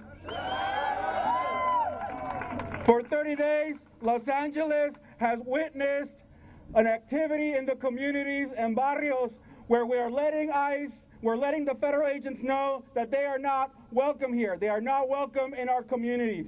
In Pasadena, where I educate and organize, the community has organized self-defense committees, self-defense corners. Why? Because we are defending our communities. We are defending everybody's right to due process. We are defending the shreds of democracy that remain in this crumbling empire. For 30 days, Los Angeles has been witness to the creativity and determination of the working class and its fighters. We will not be intimidated by white supremacists like Stephen Miller and Donald Trump. We know that Stephen Miller hates Chicanos. We know they hate Mexican Americans because we claim this land. We claim our place under this sun. We claim our place in Aztlán. And that is why they are afraid that it can slip from their hands. Stephen Miller is a white supremacist bent on vengeance. And he is exacting his vengeance against everything that California represents by launching these goons and thugs into our communities. We saw what they did this morning in MacArthur Park. Shame! The deployment of National Guard and troops, that is only the beginning of what militarized American cities will look like. We will not let that happen. Los Angeles will stand in resistance. They're not going to get out of here because they're going to lose here. I invite everybody in the communities, everybody that supports immigrants and a fairer, more just, democratic America. Stand up and organize in your communities. This is the cutting edge of the authoritarian, fascist takeover of America. This is it. Now, do you stand and fight for what you believe? Or will you let your silence defend you? Because your silence will not defend you. If you don't stand up to fight for any shred of dignity that this country can call democracy. If you don't stand up and fight, they will come for you. Just like they're sending out these goons and thugs for immigrants, for working class communities, they're going to send them to you, to your communities. If you do not conform to whatever they want, to whatever whitewashed version of America, white supremacist Christian version of America they want, if you don't conform to that, they're coming for you. If they come for me in the morning, they will come for you at night. This is a warning. America, if you don't fight, if we do not stop these fascist thugs here, they will come for you. So Los Angeles and everybody, I urge you, get organized. Get plugged into your communities. Form self-defense committees. Organize strikes in your workplace. We will let Donald Trump and the racist Stephen Miller know that their agenda of white supremacy will not prosper. We will let these white supremacists know that they need to pack up their shit and get out of town. Thank you. Everybody who is interested in organizing, look for the Community for Self-Defense Coalition. Organize your own self-defense committees. Organize your self-defense street corners. Everything you need to do to stand up. We are an occupied city. You feel it. Your silence will not save you. Pretending like nothing's going on will not save you. Going about your daily life will not save you. The fight is today. The fight for our due process, for our democratic rights and civil liberties is today. And we fight and we take a stand here in Los Angeles. 30 days of resistance. Let's give them 30 more.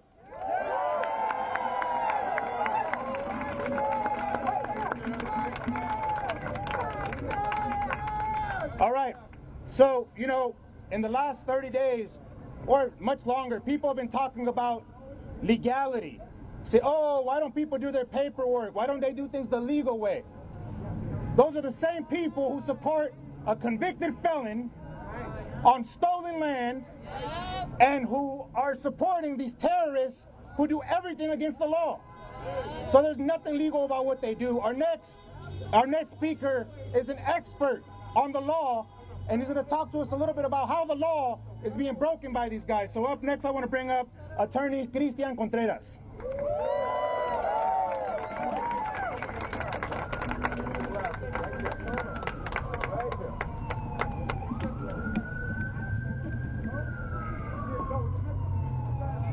Good afternoon, Christian Contreras, Christian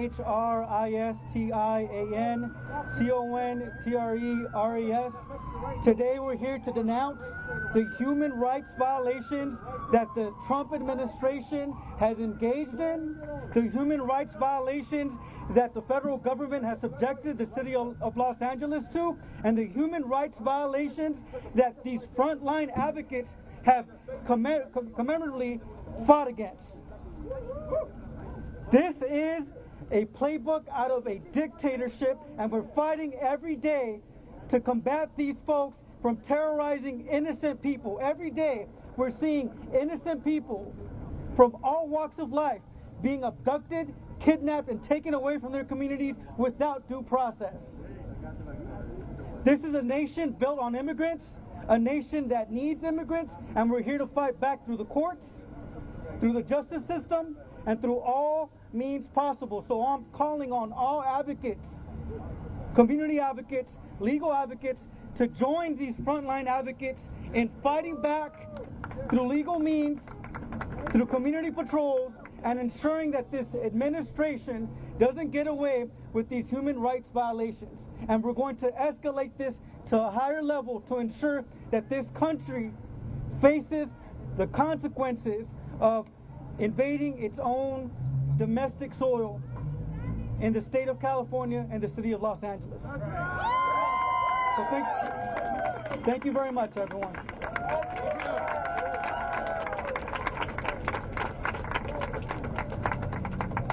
All right, thank you to Attorney Cristian Contreras, who has seen all the different ways that the current operations are doing everything illegally. And so the irony, they say that our people are illegal when we're the indigenous people of this land. That's right. But they're saying that we're illegal and everything that they do is illegal, starting from the very top with their president. Not our president, their president. Okay, up next, I want to bring up a compañera who's going to break down. We talk about 30 days of the military assault on our community. She's going to tell us a little bit about the people's resistance to that. So I want to bring up compañera Cynthia from Unión del Barrio.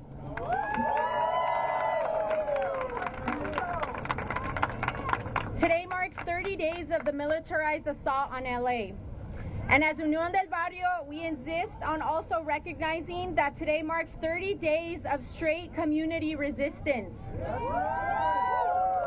We are proud of the bold resilience of our people who have united and organized ourselves against these fascist attacks and acknowledge that our collective struggle has been able to successfully defend our communities on many occasions.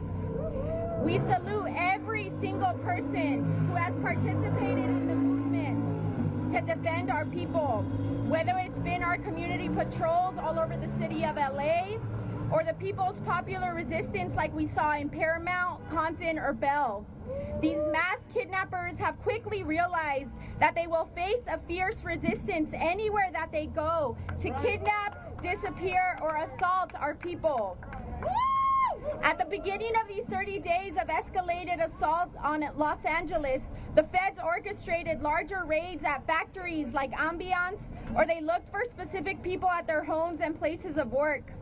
What the federal agencies quickly realized is that whenever they did a large raid, if it took longer than 15 minutes, they were quickly outnumbered by community people. It is for this reason that these kidnappers have shifted their strategy and tactics to snatching and kidnapping some of the most vulnerable members of our community. They have almost exclusively gone after senior citizens who are street vendors, day laborers at Home Depots, people waiting at the bus stops to go to work. This shows the true nature of these agents and the federal immigration agencies they belong to, and this administration. They are cowards. These agents are brave enough to kidnap senior citizens and day laborers because they are often alone and defenseless.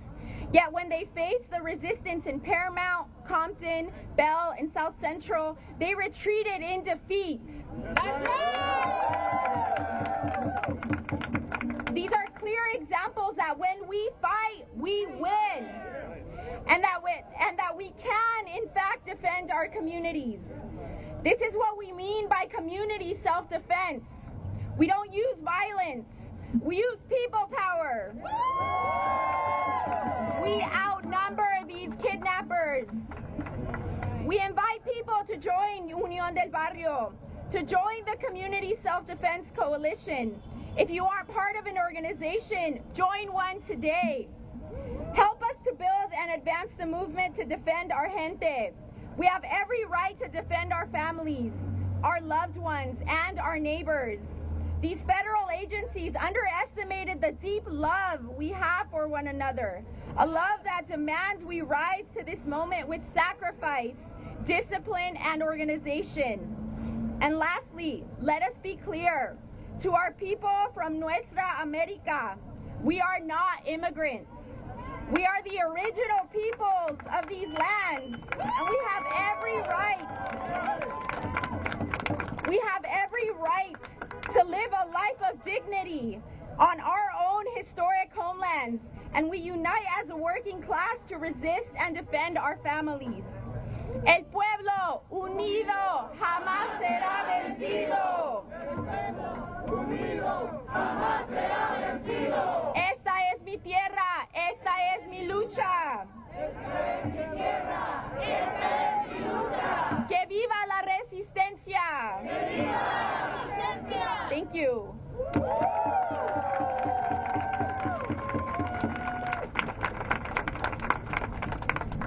So, like compañera just said, you know, those of us who identify as people from these lands, we say that we're not immigrants. But that doesn't mean that we don't like immigrants. Immigrants are our comrades, our brothers, our sisters. And so we have an international struggle where we unite the working class no matter where they're from. So up next, there's no better example of an international struggle that we support as the comrades from Bayan. So from the Philippines to here to Los Angeles, we're all in resistance against fascism. So I want to bring up Sister June from Bayan. When migrants' rights are under attack, what do we do? Stand up, fight back. When migrants' rights are under attack, what do we do? Stand up, fight back. What do we do? Stand up, fight back. What do we do? Okay, folks, so we've been listening into this rally underway in Los Angeles. Folks there have been protesting throughout the day following the federal agent presence in MacArthur Park. And you heard the larger critique that these folks say that they have with the military presence in LA over recent weeks.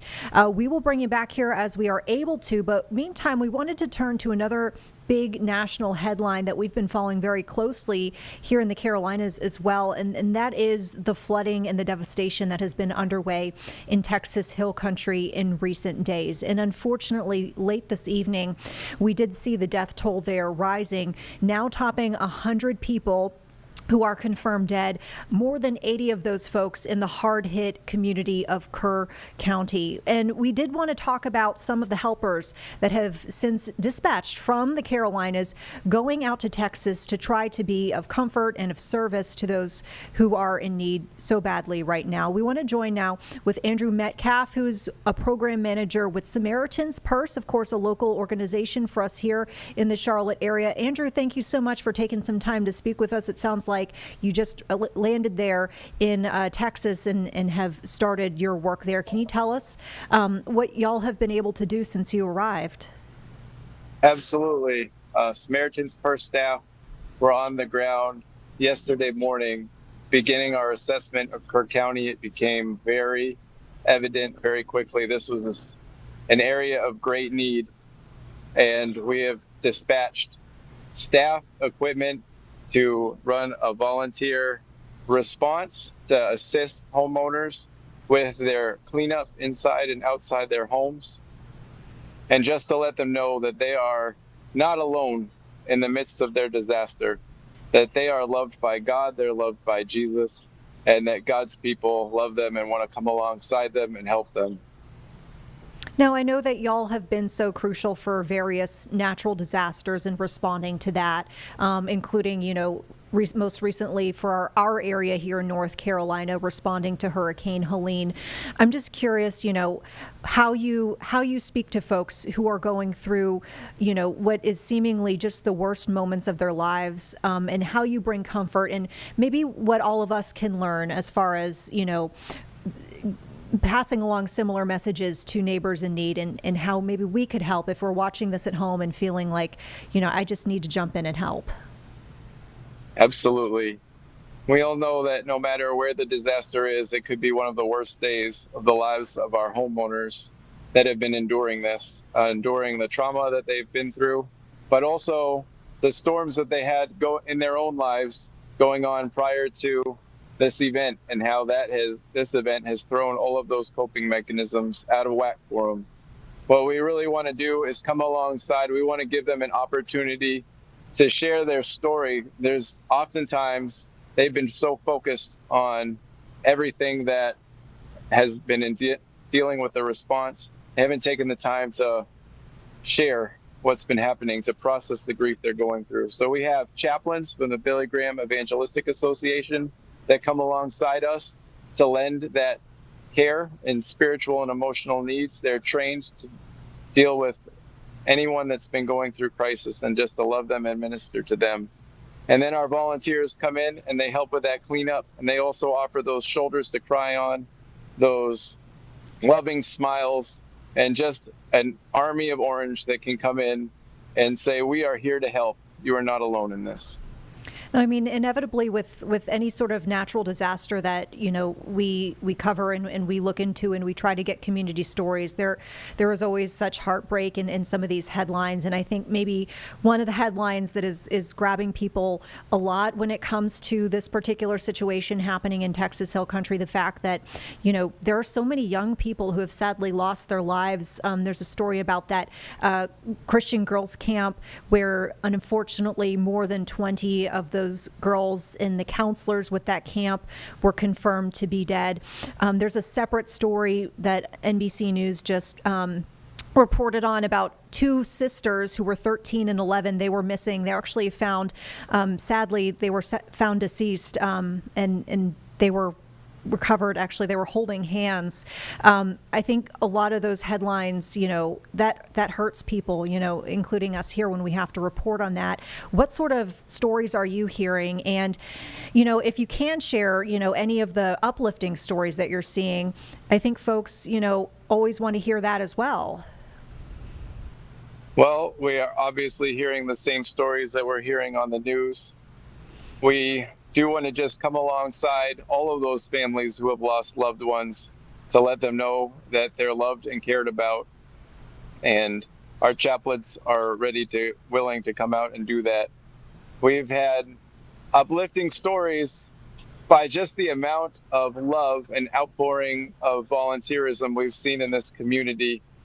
Just everyone wanting to come alongside and just lift up those that are hurting right now. And so it's just been fantastic to see that outpouring of volunteerism and just to see it continue as we get to begin helping our volunteer efforts of helping those homeowners begin the first steps of their recovery.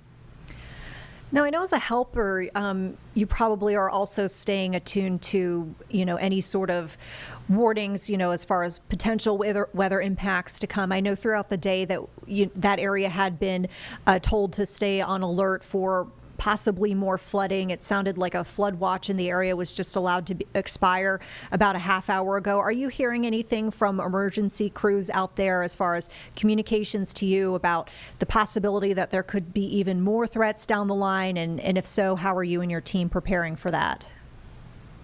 We're constantly monitoring those weather threats throughout the day.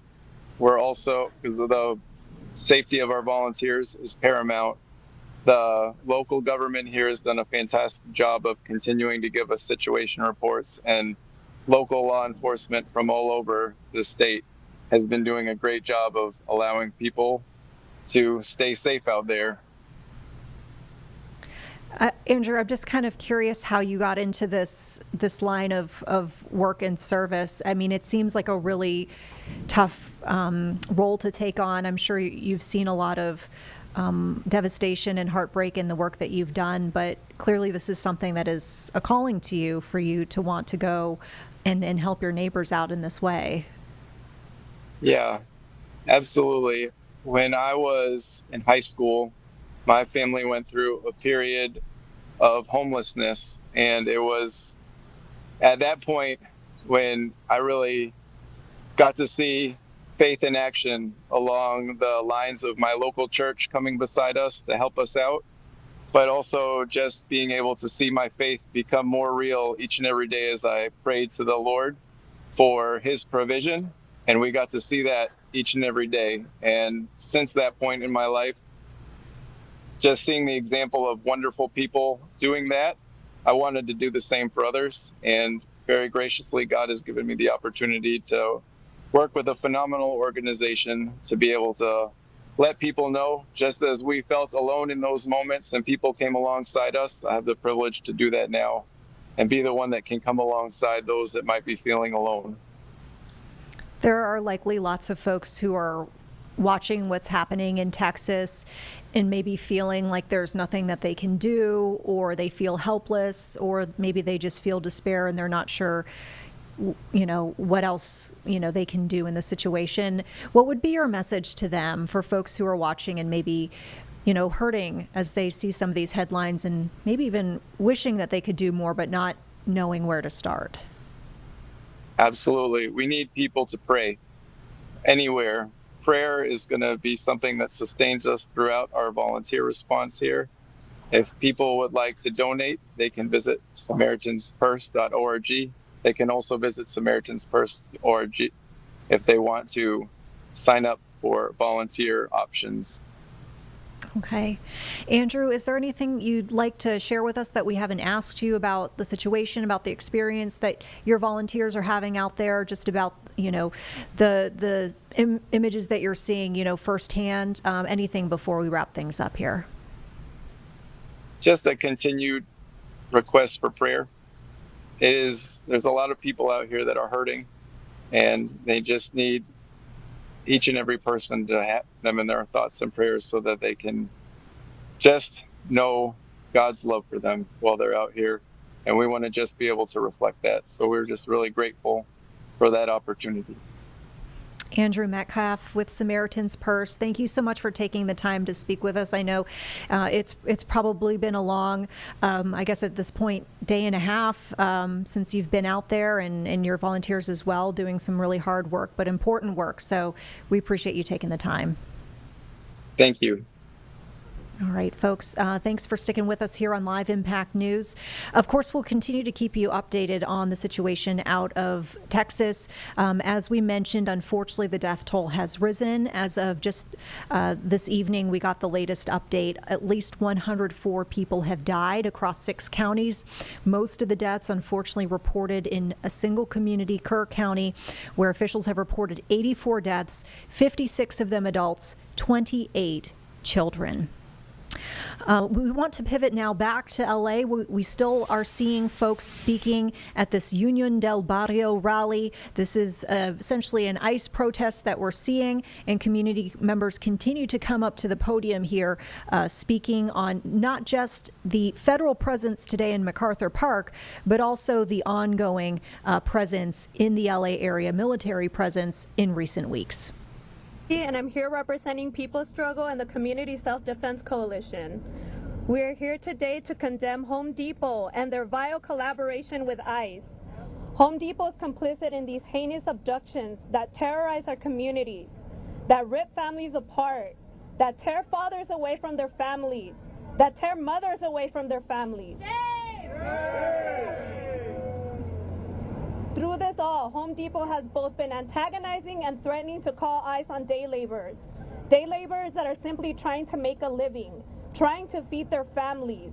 Last week at the Hollywood Home Depot, ICE not only kidnapped day laborers, but they started kidnapping customers too. Shame! We are here today to say enough. We ask you to join in the boycott of Home Depot. There are more of us than there are of them. We need to unite and stand together. You have more power than you know. This attack is not only on migrants, but it's on all of us, the working class. Migrants are the working class. We need to stand together against the 1% because it doesn't stop at undocumented people. They're coming for the rest of us next. So join this call to action. Boycott Home Depot and join local patrol teams in your neighborhood because we keep us safe.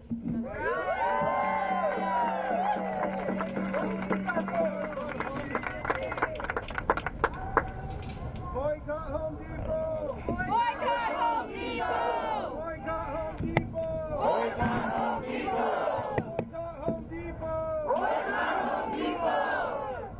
All right. So as Compañera Yaretsi just said, today they're coming for a certain group, but they're going to go after anybody who's against their white nationalist, white power agenda. We've already seen here in Los Angeles the feds going after people for committing serious crimes, like handing out water bottles. Serious crimes, like giving masks to people when the feds are gassing children and gassing people at a peaceful protest. Those are the kind of crimes that they're going after our folks with. So up next, I want to bring up Compañera Selena from Centro CSO, who has already been raided, and they're going to tell us a little bit about that.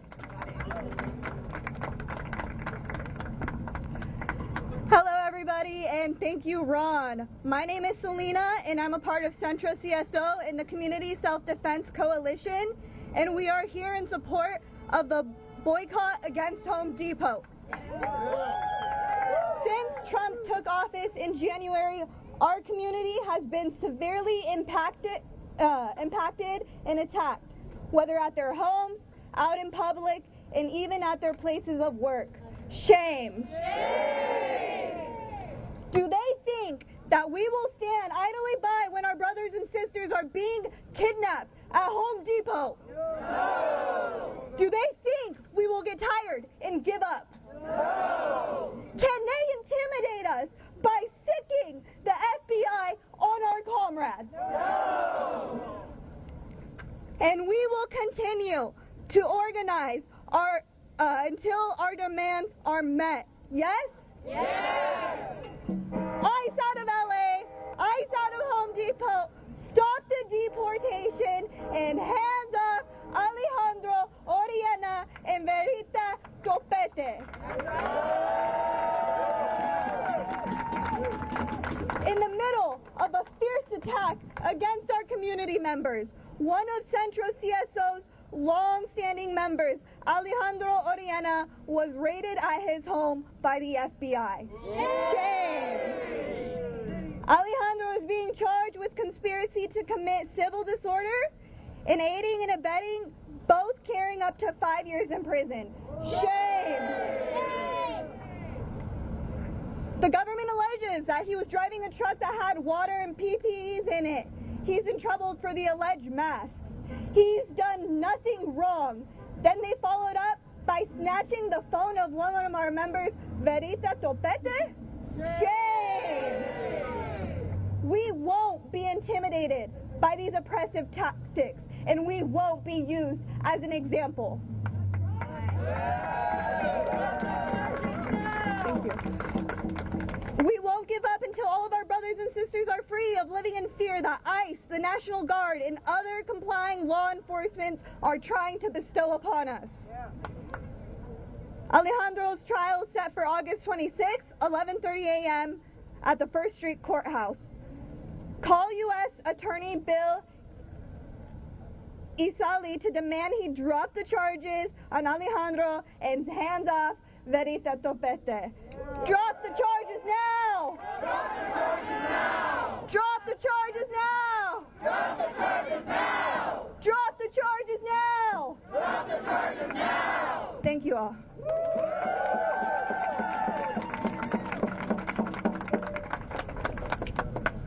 Can we turn this all the way around? I want them to hear this one.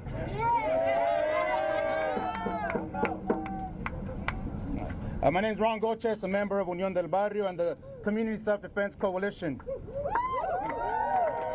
It's not going to stay. Usually our message is to the people, and that's to organize, to not give up, to fight back. But I think all my comrades did an amazing job of giving that message already today. So this message is a special message to the Hispanic Border Patrol.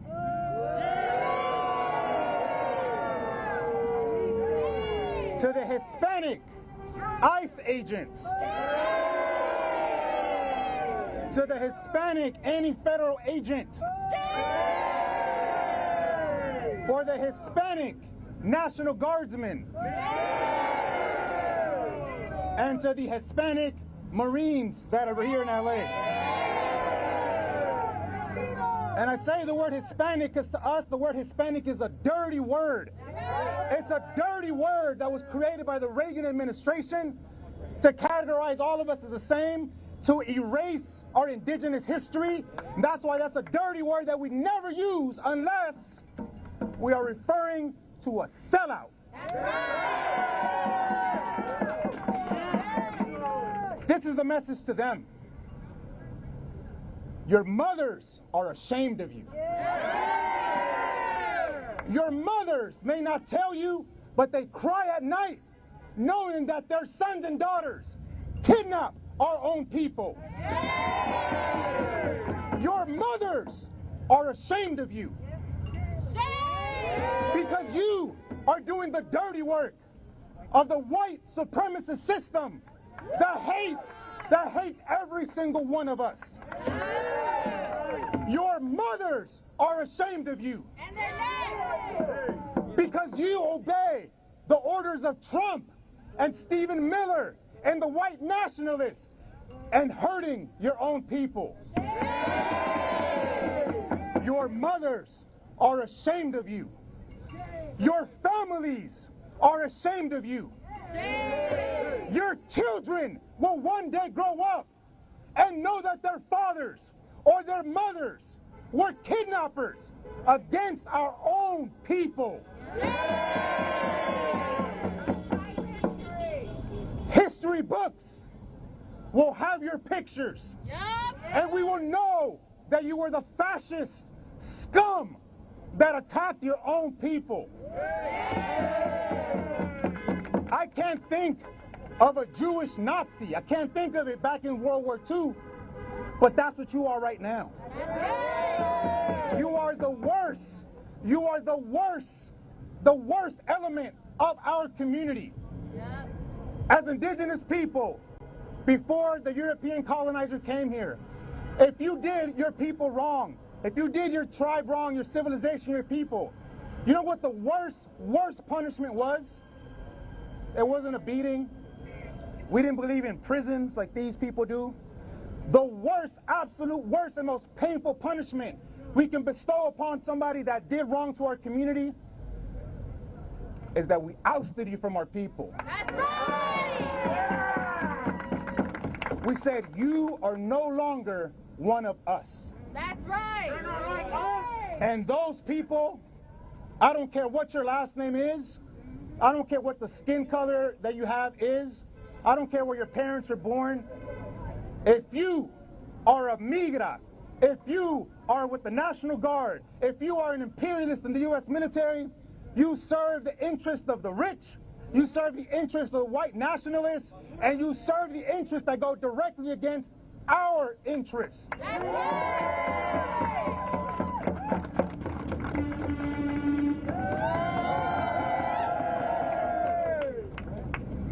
Ahora un mensaje breve para toda la familia. Señora que está en casa, si su hijo es un migra, por favor hable con él o ella. ¡Qué vergüenza! Es una vergüenza. Es un vendido o vendida. Es lo peor de nuestra comunidad. Es lo peor que puede haber. Da asco. Es un sinvergüenza. Es un mercenario. Están atacando a nuestra propia gente. Yo soy maestro de profesión. Y los muchachos, muchos de ellos están viendo lo que están pasando. Y muchos de ellos van a ser adultos muy pronto. Y en este momento muchos de ellos están pensando de tal vez meterse al ejército. O tal vez ser migra, ¿verdad? Pero nosotros tenemos que decirle como comunidad y especialmente como familia, eso va a los padres y a las madres. Hay que enseñarle a nuestros hijos e hijas que tengan dignidad. No hay suficiente dinero en este planeta para que nosotros deberíamos servir los intereses de los racistas para ir a secuestrar a nuestra propia gente.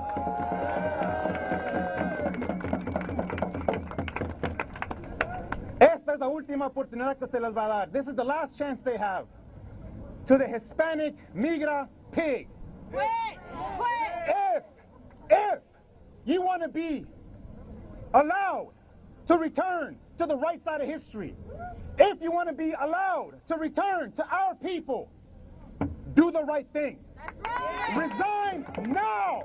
Resign now! Resign now! Resign now! Resign now! Resign now! Resign now! Resign now! Take off that filthy uniform.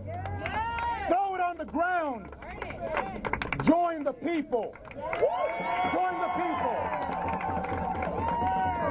Afterwards. So look, there is a precedent to this. During the Vietnam War, many black and brown brothers who were out there fighting in Vietnam realized they were fighting the wrong enemy, or they weren't the enemy. They should have been fighting the white power fools right here. And those African and brown soldiers left Vietnam, and white soldiers too. They came back here and they became Black Panthers. They became Brown Berets. They realized they did wrong and they came back to the people. We call on you today. Bring your skills that you learned in their imperialist military. We can use those skills. Bring those skills that you learned over there and use them to defend your people, not to attack the people. So with that, We have survived 30 days of military assault. We have given them 30 days of resistance. If they want to keep attacking us, they have to know they're going to suffer losses too. You can take it how you want it. We're peaceful people. But we're not going to allow you all to kidnap us, to beat us, to brutalize us. We're not going to allow it. We will fight back. If we've been fighting for more than 500 years on this land, what the hell makes you think we're going to quit now? So with that, thank y'all for coming out today. Continue to support the actions. If you're not a member of an organization, join one. If you're by yourself, you can do good things, but it's not the same. Collectively, we can do so much more. So with that, again, thank you all for being here. Let's make sure we leave together. Don't stand around here because the pigs are right there and they cannot be trusted. They're terrorists. So with that, let's leave by saying, El pueblo unido. El pueblo unido. And there you have it, this protest against ICE wrapping up after various speakers there in the LA area took to the podium, as you heard, expressing their concerns with the immigration operations underway. As we mentioned, some of the protests that we saw today came in response to federal agent presence, if you will, rather large presence in MacArthur Park earlier today, drawing a lot of questions about what sort of operation happened. We mentioned the fact that there were actually some children who were playing in the park and reportedly had to be ushered away for these agents to take over the park in some sense. So we wanted to get to this update from LA Mayor Karen Bass after she went to the actual scene. She said that she was trying to get some answers. And here's city reaction to the federal presence today at the park. Good afternoon. Today, I was on my way to the press conference with the governor talking about the 6-month anniversary of the fires of the natural disaster, the worst in California's recent history, and to report on the progress. While I was on the way, though, I got alerted that there was a ICE operation, military intervention, who knows, at MacArthur Park. I turned around, we went to the park. I could see a helicopter in the air. I think it was a Black Hawk helicopter. And I saw military. It was the Custom and Border Patrol, and it might have been military on the periphery.